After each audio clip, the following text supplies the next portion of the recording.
escuchar el sonidito. Ahora sí. Muy buenas tardes. Vamos a dar inicio a la sesión de resolución de un ejercicio utilizando el Unified Modeling Language, el lenguaje unificado de modelado, que es UML. Eh, si tienen alguna pregunta a lo largo de la explicación, quien quiera que sea, me la hace, activa su micrófono y me realiza la pregunta. No hay problema, no vamos a esperar al final. De todas formas, de tanto en tanto, yo voy a ir preguntando si tienen alguna duda o consulta. Eh, lo que nos piden es utilizar UML para modelar el control de almacenes de una tienda de zapatos. Entonces, ¿qué debemos considerar? Debemos considerar que en el almacén de la tienda de zapatos alguien debe proveer los zapatos. Ese alguien seguramente son los proveedores. Los proveedores son aquellos que nos van a traer los diferentes tipos de zapatos, modelos, tamaños, para que nosotros los almacenemos en la tienda y luego los vendamos. Y debe haber un almacenero que es el encargado de registrar en, en algún medio los zapatos que ingresan, acomodarlos en los estantes bajo alguna codificación, de acuerdo a alguna marca, modelo, tipo, no sé, tamaño, debe tener una forma de almacenarlos.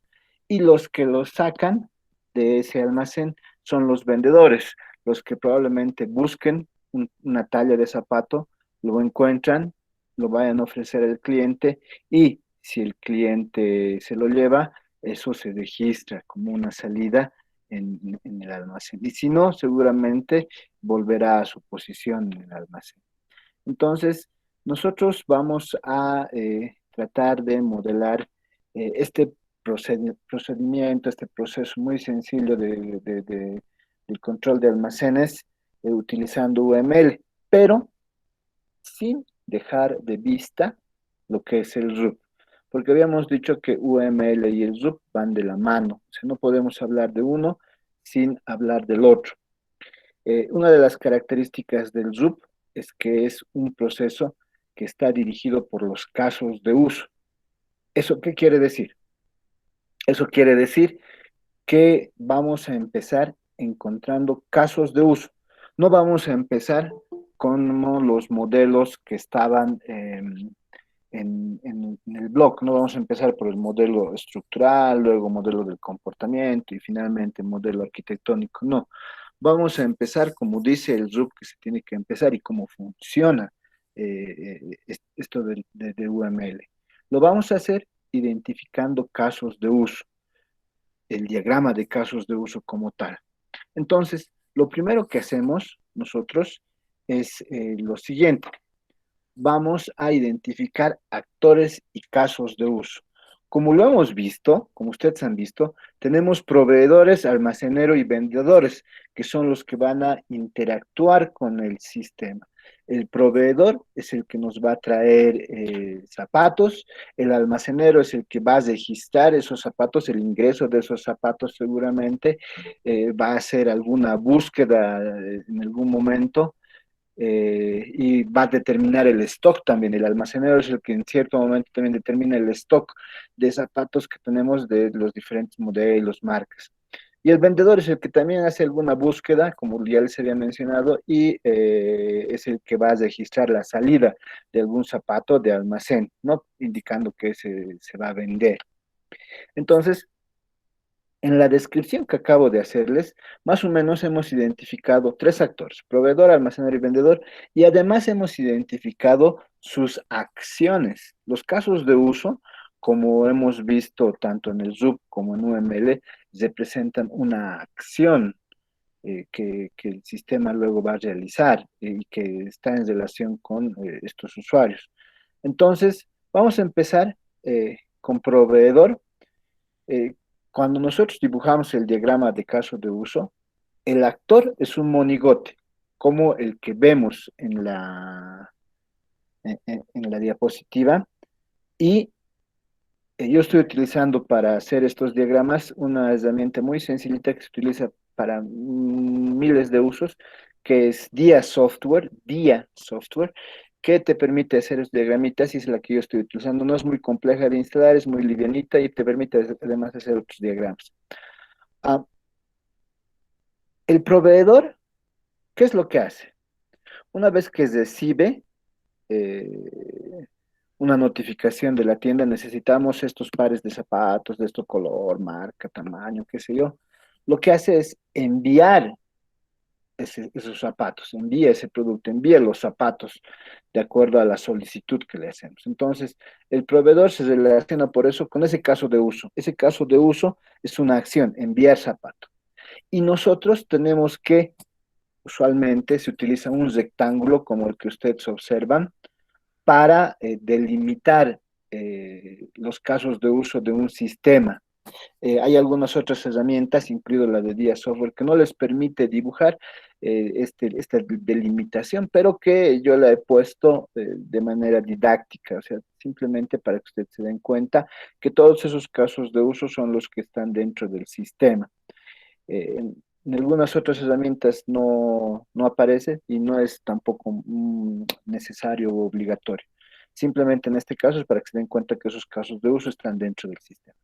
Entonces decimos el proveedor, ¿qué es lo que hace? ¿Cuál es la acción que él hace? Enviar zapato. ¿Por qué es importante? Porque una vez que envía, alguien tiene que registrarlo y si no nadie enviara, no habría que registrar. Por eso proveedor es importante para el control de almacenes. El siguiente actor es el almacenero. Una vez que el proveedor ha enviado el zapato, el almacenero, ¿qué tiene que hacer? Tiene que registrar este zapato, registrar el producto, que es el zapato en sí, ¿no? Entonces, el almacenero hace una acción, que es registrar producto. Y ahí vamos a analizar más adelante qué circunstancias ocurren cuando registra este producto. También en algún momento determinado del tiempo para hacer una solicitud, el almacenero debe determinar el stock de cada zapato, ya sea por marca, por tipo, por tamaño, por color, por lo que se prefiera, se debe calcular el stock. ¿Quién lo hace? También el almacenero. Quizás también podríamos poner eso, otro actor, podríamos haber utilizado un supervisor, pero el tema del supervisor tiene que ver con el anterior análisis, tiene que ver con esto. Si nosotros hubiéramos puesto aquí un supervisor que se encarga de verificar stock y de hacer las solicitudes, hubiéramos tenido que añadirlo. Siempre depende de este análisis que hagamos. Y este análisis se encuentra producto de entrevistas y otros, ¿no es cierto? Entonces, estamos diciendo que el almacenero es el que realiza el cálculo del stock. Y también el almacenero en algún momento determinado puede hacer la búsqueda de producto. ¿Para qué? Puede buscar un producto porque eh, quiere determinar qué es lo que no, las existencias de un determinado producto o que si tenemos en stock o no, entonces puede hacer alguna búsqueda. Entonces esas son las tres acciones que puede realizar el almacenero. Recordemos que un caso de uso, como ya lo hemos visto en el RUP y luego en UML, se representa como un óvalo y se etiqueta con una acción verbal, que es en este caso enviar zapatos, registrar producto, calcular stock, buscar producto. Bueno, estos ya son dos actores, el actor proveedor, el actor almacenero.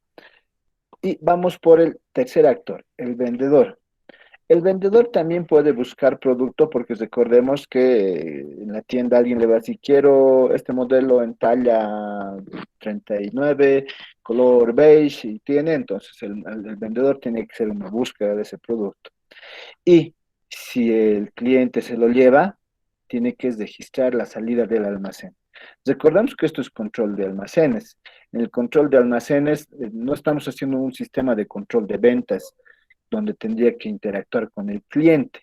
Aquí el que va a interactuar con el sistema es el vendedor, registrando la salida de los zapatos o realizando la búsqueda de algún producto. Entonces, para este caso particular, para este ejemplo, donde estamos denominando nuestro sistema de control de almacenes, hemos identificado tres actores proveedor, almacenero, vendedor, que son esos monigotes, y hemos identificado 5 casos de uso: enviar zapatos, registrar producto, calcular stock, buscar productos, registrar salida, que son las acciones que estos actores realizan. Pero ah, este diagrama de casos de uso tiene una particularidad. En muchos documentos de UML eh, se dice que se debe balancear el modelo. ¿Qué significa balancear el modelo? Eh, Cuando queremos balancear el modelo, significa que nosotros vamos a utilizar la ecuación que ustedes ven en la parte inferior izquierda, que dice el número de casos de uso, el número de casos de uso, debe ser igual a 2 veces el número de actores. Entonces, yo tengo 3 actores, 2 por 3, 6. 6 casos de uso debería ser como máximo los que yo tenga.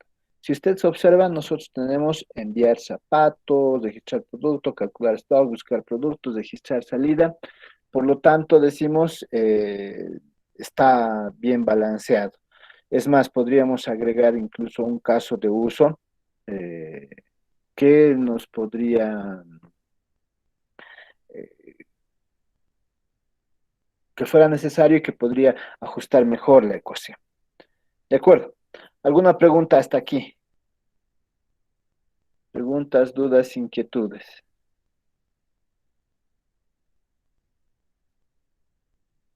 Muy bien, vamos a continuar. Dice, una pregunta. Dale. En la parte de donde dice buscar producto, lo que hace, o sea, el vendedor es como que busca el producto y una vez hecho ello y lo encuentra, hace registrar, ¿no ve? El No, registrar. no, no, no. Lo que hace O, es, va a buscar un producto y lo va a ofrecer al cliente. El cliente puede aceptar o no.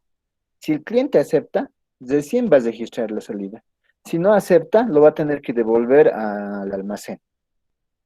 Pero ahí no estamos modelando al cliente porque el cliente no interactúa directamente con el almacén, ¿no ve?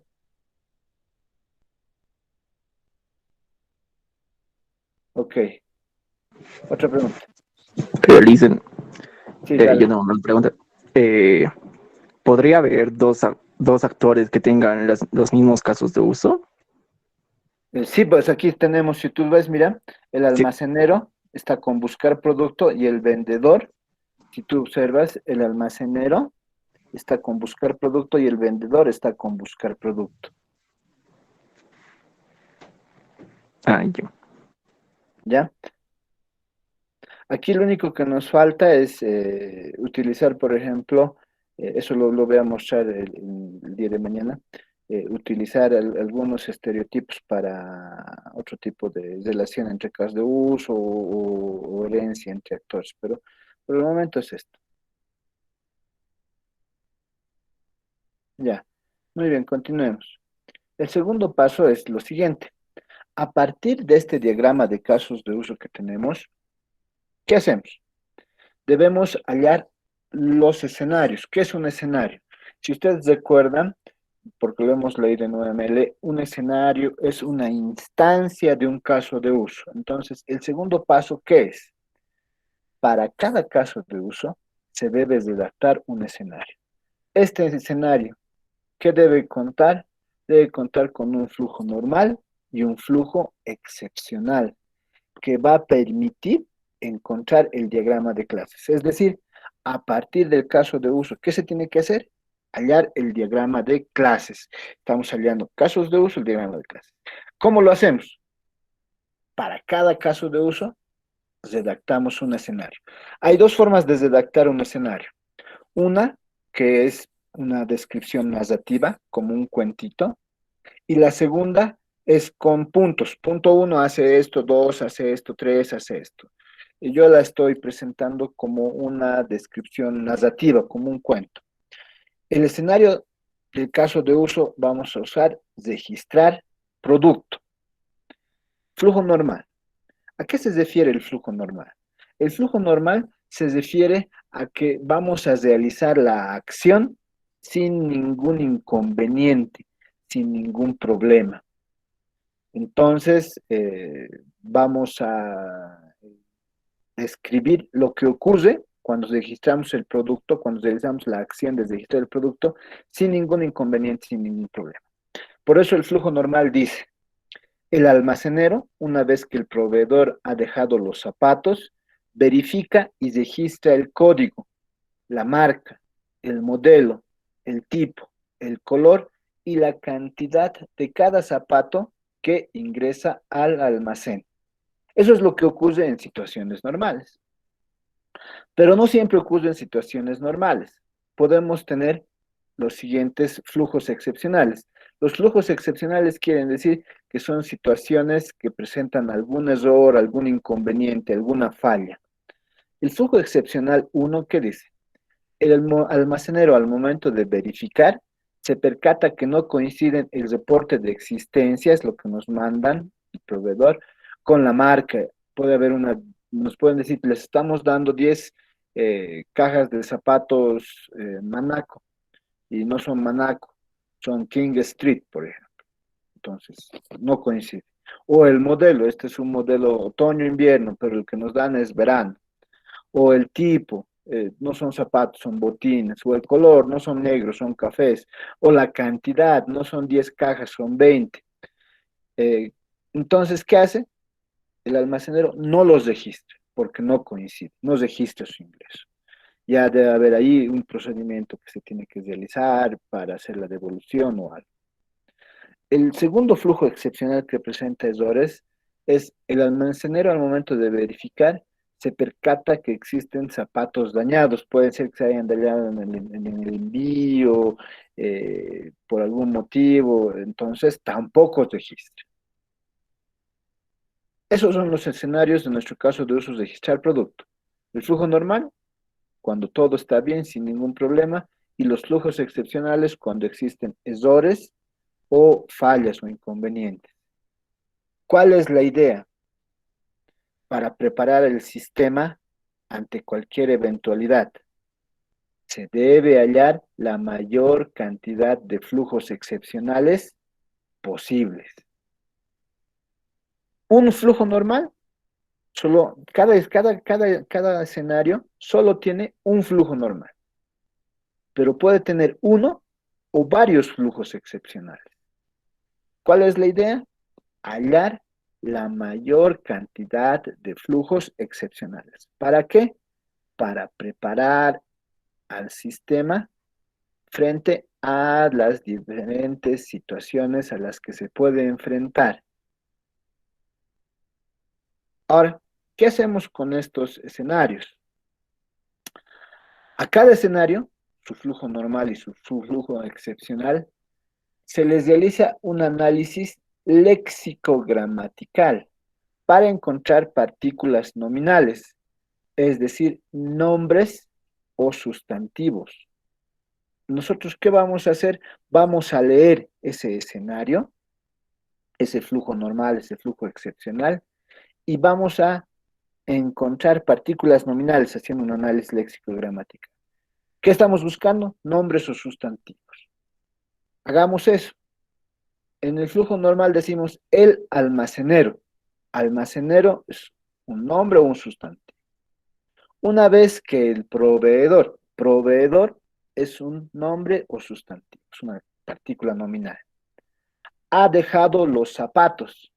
Zapatos es una partícula nominal. Verifica y registra el código.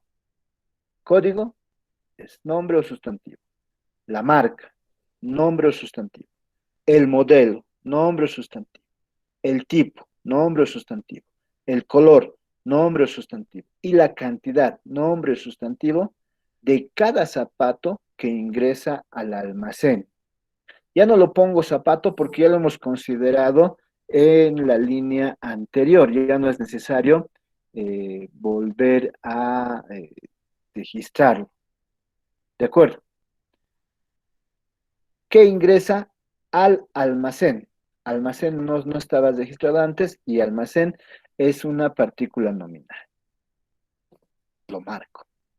Flujo excepcional. El almacenero. Almacenero ya lo hemos revisado arriba, ya lo hemos registrado arriba. Al momento de verificar, se percata que no coinciden el reporte de existencias. El reporte de existencias también es una partícula nominal. Marca, modelo, tipo, color, cantidad de cada zapato. Todos estos también los hemos registrado ahí arriba como partículas nominales que ingresa al almacén. Almacén también está registrado como una partícula nominal y no los registra. ¿Ok? No hay nada más ahí. Vamos al flujo excepcional 2.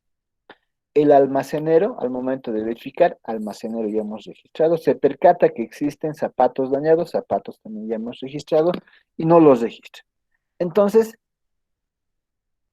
esto que hemos hecho, hemos marcado en color rojo todas las partículas nominales.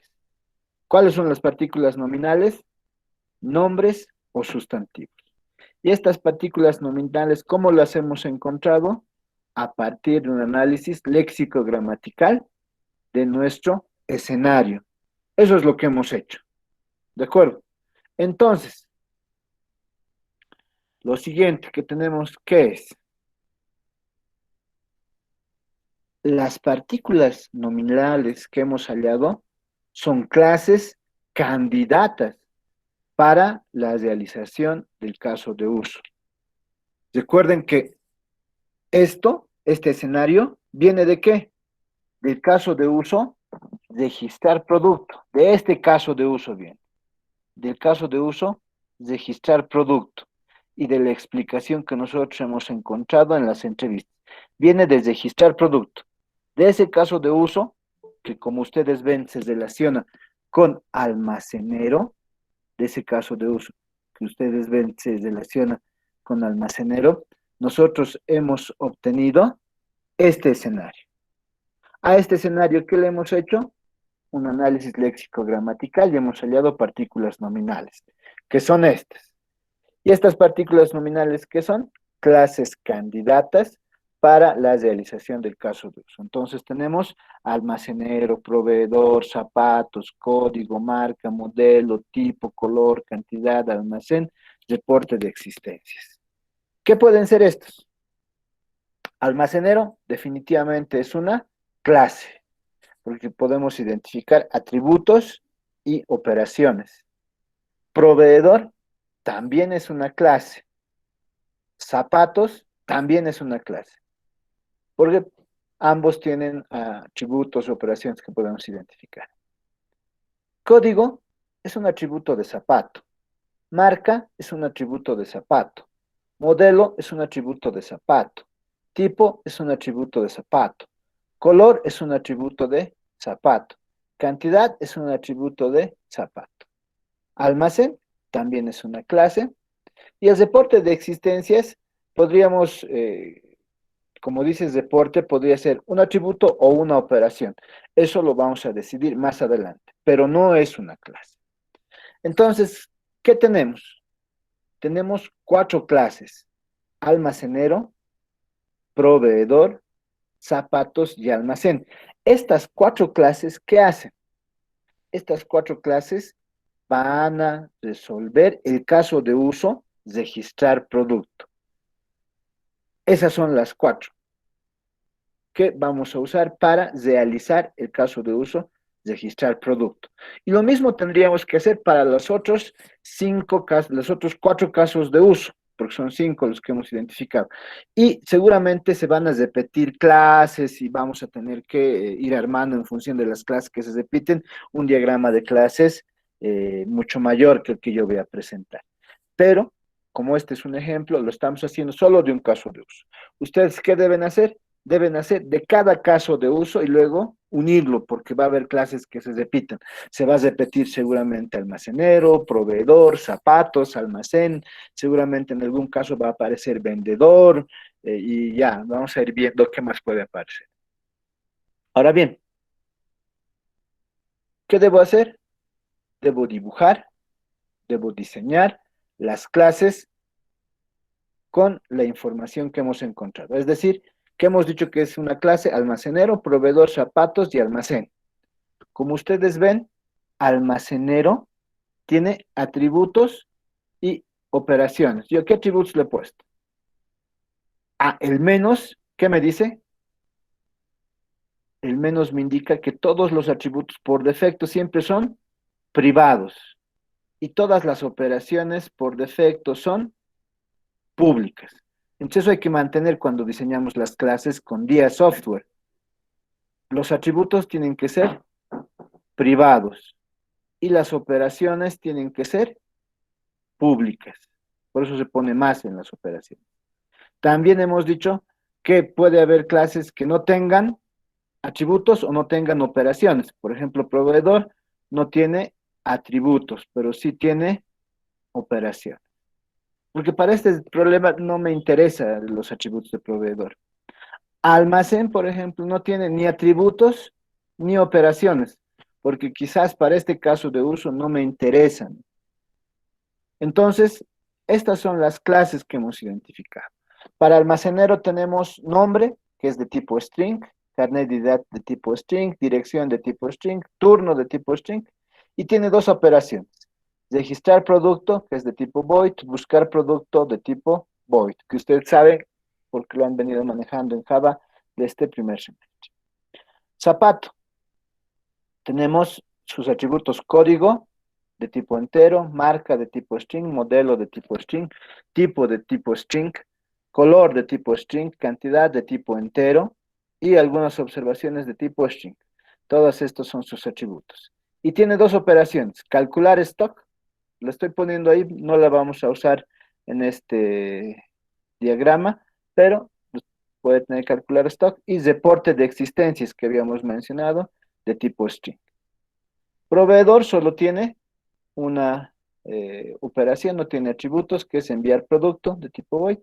Y como decíamos, almacén no tiene ni atributos ni operaciones. Ahora bien, ¿qué es lo que tenemos que hacer con estas clases? Con estas clases lo que tenemos que hacer es el diagrama de clases, es decir, vamos a utilizar una de las cuatro relaciones, una, dos, tres, cuatro relaciones que tenemos. ¿Cuáles son esas relaciones en UML? Es generalización o herencia, asociación, dependencia y realización. La dependencia es cuando una clase depende de otra, porque tiene un objeto en sus operaciones. Aquí vemos ninguna de ellas tiene un objeto como parámetro de alguna de sus operaciones. No hay dependencia. La generalización es la herencia. Alguna clase hereda atributos o operaciones, u operaciones. En este caso, ninguna, no hay herencia. Entonces, lo más factible es utilizar asociación. Y eso es lo que tenemos acá. Almacenero, ¿qué hace? Estoy utilizando el estereotipo, estoy utilizando un adorno para la asociación, que es el nombre, que dice registra zapato. Almacenero registra zapato. Eso es una asociación. Luego, el proveedor provee zapato. Estoy poniendo igual un nombre a esa asociación. Y el zapato se almacena en almacén. Entonces, ahí eh, tenemos una asociación también. Entonces, ustedes pueden decirme, pero a lo mejor hay alguna relación entre proveedor y almacén. Puede haber. Recuerden que los diagramas, todos los diagramas de UML, el de casos de uso y el de clases que estamos viendo el día de hoy, son como un diagrama de flujo. ¿Eso qué quiere decir? Que no hay una única solución. Esta solución yo la estoy planteando en función de ¿qué? En función de las entrevistas que hemos podido realizar con las personas en el almacén, de la tienda zapatos, etc. ¿No? Y de ahí hemos sacado todo el análisis. De ahí está saliendo este diagrama. Además, hay que recordar algo que es bien importante, algo que es bien importante. ¿Por qué yo además estoy utilizando asociaciones? Por lo siguiente. Algo que siempre se les pregunta cuando defienden tesis es, ¿cómo ha hecho un ORM? ¿Qué es un ORM? Un ORM es un mapeo objeto relacional. que viene del inglés Object Relationship Mapping, un mapeo objetos relacional. ¿Qué quiere decir? Que a partir de las clases yo encuentro tablas. ¿Cuál es la condición? La condición es que todas aquellas clases, como las que nosotros tenemos en el ejemplo, almacenero, zapato, almacén, proveedor, que se relacionen por una generalización o una asociación, son clases candidatas a ser tablas. Son clases candidatas a ser tablas. ¿Eso qué quiere decir? Que almacenero es una clase candidata a ser tabla. Zapato es una clase candidata a ser tabla. Proveedor es una clase candidata a ser tabla en mi base de datos relacional. Y almacén es una clase candidata a ser tabla en mi base de datos relacional. Hay ORMs manuales, como el que yo acabo de explicarles y les voy a dar unas reglas más. O existen ya frameworks de desarrollo de software que tiene ORM automático, es decir, analiza su diagrama de clases que han dibujado en el framework y automáticamente les genera la base de datos. Entonces, pueden utilizar de ambos sentidos. ¿Qué es lo que hace?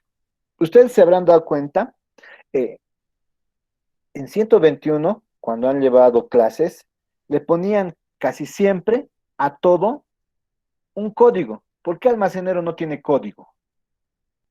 Porque no es una tabla. Almacenero es una persona y no tiene un tatuaje en el cuello de código de barras o ceros y unos en la frente como un código. No tiene, no es un atributo perceptible. Cuando le aplique el ORM, cuando mapea la base de datos, seguramente tendrá que aparecer el código para distinguirlo, para distinguir cada uno de los registros de esa tabla. Zapato, ¿por qué tiene código? Porque la caja donde viene el zapato viene con un código. Ese sí es un atributo de código. Eso sí es un atributo que se puede ver. Entonces, bien, para este caso no me interesa nada del proveedor. Ahora, aquí también viene una pregunta. Ustedes en 121, en lugar de llamar operaciones a esto que está debajo de los atributos, le llamaban métodos en lugar de operaciones. Y me deben estar diciendo, pero métodos y operaciones es lo mismo. No, no es lo mismo. Un método y una operación no es lo mismo. Un método es la implementación en un lenguaje de programación de una operación. Es la implementación, la programación de una operación en un lenguaje de programación. Por eso, aquí si ustedes observan, no están, que seguramente eso va a aparecer también cuando se haga el ORM, no están en los métodos los que usaban en 21. ¿Cuáles son los métodos que usaban en 21? Añadir, mostrar, adicionar zapato, mostrar zapato, eliminar zapato. Esos no están aquí, porque no son operaciones propias del zapato, del objeto zapato, del objeto almacenero, del objeto proveedor. Esos se utilizan cuando se hace la implementación en un lenguaje de programación. Entonces, recuerden, una operación no es lo mismo que un método. Un método es la implementación en un lenguaje de programación de una operación. Eso definitivo. Y por eso nosotros no tenemos operaciones como leer o adicionar, leer, mostrar, eliminar, altas, bajas y modificaciones que van a aparecer luego cuando estemos haciendo el ORM o estemos programando esto en un lenguaje de programación. Tampoco es necesario, porque están llevando seguramente 61, que se aplique las formas normales, la primera forma normal. Aquí en almacenero, seguramente muchos van a querer poner nombre, apellido paterno, apellido materno. No es necesario, porque esto es una clase. Ustedes no vienen, o sea, cuando identificamos a una persona, almacenero o estudiante, no vienen separados su nombre de su apellido paterno, no viene simplemente nombre. Cuando ustedes hagan o apliquen ORM a este diagrama de clases y lo vuelvan una tabla, Recién seguramente tendrían que aplicar primera forma normal, segunda forma normal, le tendrían que agregar código, le tendrían que desglosar nombre o dirección, tendría que aparecer cuando estén programando, seguramente métodos como adicionar o leer o mostrar o eliminar alguno de esos. ¿De acuerdo? ¿Alguna pregunta hasta aquí? ¿Preguntas? Muy bien.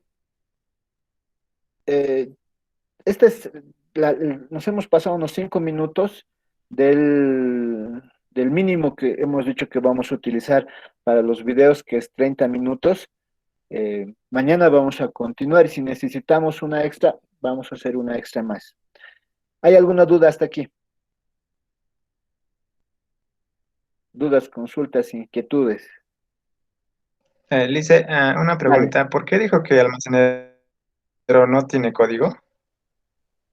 Ah, porque una persona, por ejemplo tú o yo, que hacemos de almacenero, venimos con nuestro código de barras aquí pintado en el cuello o nuestros ceros y unos en la frente. ¿Tenemos ese atributo visible? No, No, no. ¿Eso cuándo aparece? no. Aparece cuando nosotros le aplicamos justamente este ORM. ¿No ve? Le aplicamos el ORM y decimos almacenero, esta clase almacenero, va a ser una tabla. Ah, ya, entonces, si va a ser tabla, ¿qué tengo que adicionarle? Adicionarle código.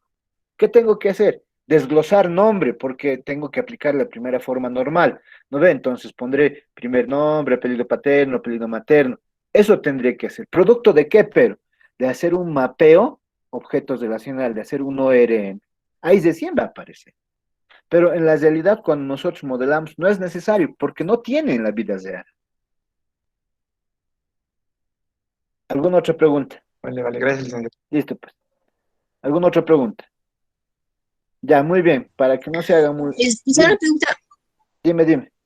en esa parte entonces en diagrama de clases no hay que poner adicionar, eliminar, no, solo cuando ya No, es no el es diagrama necesario, relacional. porque no existe. No podemos utilizar en la vida real, ¿el zapato acaso tiene una operación que diga leer? ¿Qué se va a leer? ¿El zapato lee o muestra algo? No, en la vida real no existe eso, ¿sí o no? ¿Por qué? Porque lo utilizamos en 121, lo hemos utilizado porque nos sirve en la parte de programación. Por eso decíamos, un método es la implementación, la parte programada en un lenguaje de programación de estas operaciones. Ahí va a aparecer. Pero aquí, cuando modelamos, no es necesario. Otra pregunta.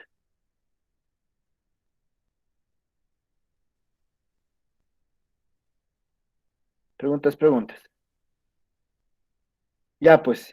Entonces, estoy deteniendo la grabación. Eh, Muchas gracias por su participación. Si tienen dudas, también las estoy absolviendo a través del grupo de WhatsApp. Esto lo voy a subir en unos minutos a YouTube y listo. Muchas gracias, nos vemos. Listo ya. Hasta luego, Lice, gracias.